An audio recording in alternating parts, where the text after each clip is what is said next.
Alors cette exposition, elle est née d'un fonds extraordinaire qui est conservé à la bibliothèque d'Ajaccio et dont on subodorait l'importance, mais finalement lorsqu'on l'a mis en perspective, c'était d'autant plus intéressant. C'est-à-dire que on sait tous, on l'a tous lu, qu'après les découvertes d'Herculanum et de Pompéi, toute l'Europe cultivée, tous les souverains, tous les intellectuels s'étaient passionnés de nouveau pour l'Antiquité.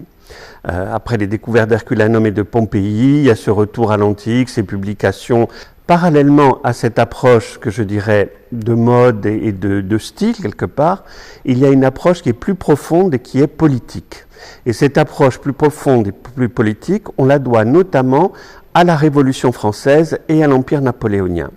Alors, sous la Révolution, déjà, on s'intéresse à ce qu'a été la République romaine, et sous l'Empire, on va s'intéresser, sous l'Empire français, l'Empire napoléonien, on va s'intéresser à ce qu'a été l'Empire romain, comme modèle, comme référence institutionnelle et politique.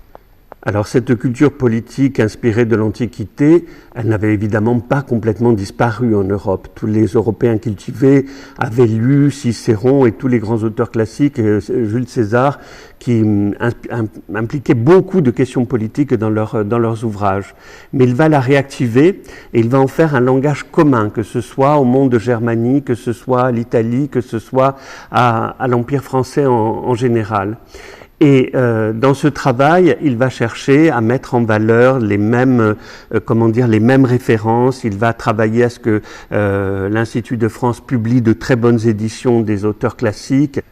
Mais cette volonté d'unification et de volonté de parler un discours commun, il va vouloir aussi que les Corses la partagent. Et c'est pourquoi le fonds qui est conservé à la bibliothèque d'Ajaccio est si important. On voit qu'il veut que les Corses partagent ce langage. Ce qu'il va faire, c'est qu'il va mettre à disposition des Corses, des élites corses bien sûr, puisqu'il s'agit de gens dont on attend qu'ils rentrent dans l'administration, qu'ils soient de ce qu'on appelle aujourd'hui des cadres, et il va attendre qu'ils maîtrisent complètement ce langage. Alors il sait que depuis Paul, les Corses, ils sont très sensibilisés, mais là il veut qu'ils le maîtrisent complètement. Et il va le dire d'ailleurs, il va dire quand il sera à Sainte-Hélène, à l'époque de Paul, et la Corse en plein cœur de la Méditerranée, c'était un espèce de renouveau de l'Antiquité.